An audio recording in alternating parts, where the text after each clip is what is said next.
The CIA assassinated your first popular leader, Mr. Lumumba, and then installed another dictatorship for the next 30 years. And then Glencore and others now suck out your cobalt without giving you tax income. We don't reflect on that. We say, what's wrong with you? Why don't you govern properly? It's interesting, we heard from the Minister of DRC, what's wrong with your country? Well, we don't even start by saying the King of Belgium created a slave colony for 30 years. The government of Belgium ran the slave colony for another 40 years. The CIA assassinated your first popular leader, Mr. Lumumba, and then installed another dictatorship for the next 30 years. And then Glencore and others now suck out your cobalt without giving you tax income. We don't reflect on that. We say, what's wrong with you? Why don't you govern properly? And so we have a system, but we need a different system. We cannot turn this over to the private sector. We already did about 100 years ago.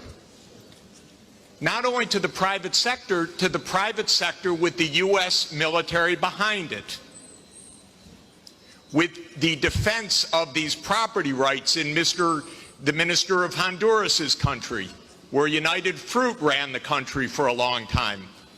And their attorney was the foreign minister of the United States, Secretary Dulles, and his brother was the head of the CIA and overthrew the next door neighbor, Mr. Arbenz, to make sure that United Fruit could have its property. So we have a system, but we need a different system. And the different system has to be based on principles of human dignity in the Universal Declaration, principles of sovereignty, principles of economic rights, because these are not nice things to do. In 1948, all the government said that food is a right, social protection is a right, not a nice thing, not a pleasant thing, a right.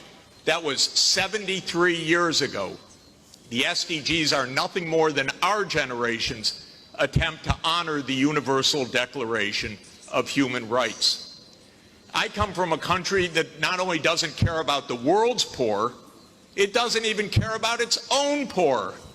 1 in 7 Americans is hungry right now, and they don't care. I mean, the poor people care, but one political party, all it cares about is cutting taxes for the rich and filibustering any solution. So we're in a world that's really tough. The private sector is not going to solve this problem.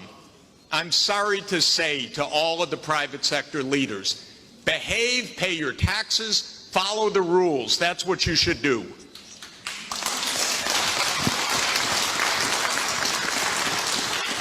And what the governments should do is the following.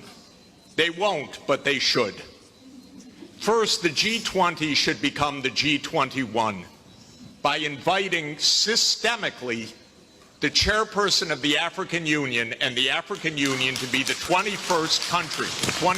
The European Union is a member of the G20 as the EU. If you add the AU as the 21st for the G21, you add 1.4 billion people to representation at that crucial event. That will change decisively the discussion, because 1.4 billion people are not at the table for finance right now, and they need to be. So my first recommendation is the G21. I love the G20. Add one seat, 1.4 billion people with the AU represented. Second, we need an order of magnitude change of development finance. The rich countries just borrowed $17 trillion for COVID. The poor countries, nothing. Because the rich countries can borrow at 0, and the poor countries pay 5 or 10% coupon rates or have no access at all. So the world exposed its grotesque inequality this past year and a half. Rich countries didn't say, we tighten our belts, why don't you? My country spent $7 trillion of emergency funding, not one penny for anybody else, by the way. $7 trillion, it didn't even cross the imagination of the U.S. Congress to include a few crumbs for the rest of the world. But the poor countries cannot borrow. That's what we should have heard from the World Bank. I didn't hear that from the World Bank. I didn't hear real numbers.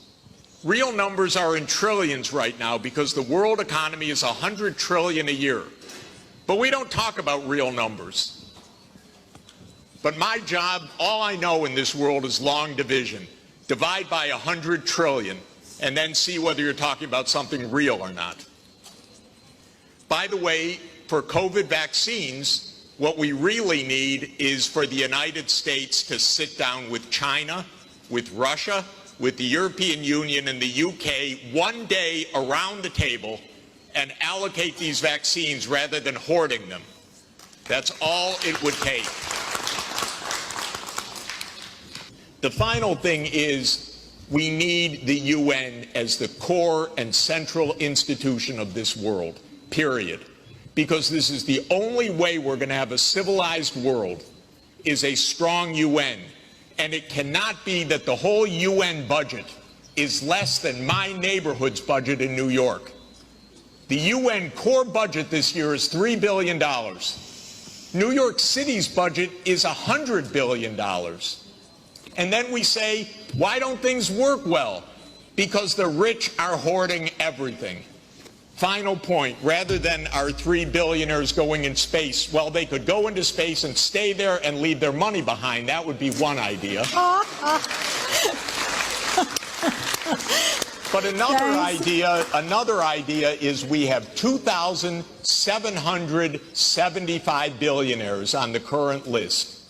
Their combined net worth, 2,700, is $13.1 trillion. Now, I have it on good authority, you don't need more than $1 billion to be comfortable. But they have an excess of $11 trillion over just the $1 billion. So we should be taxing that and having a civilized world. Thank you. Jeffrey Sachs. This was Jeffrey Sachs setting the tone.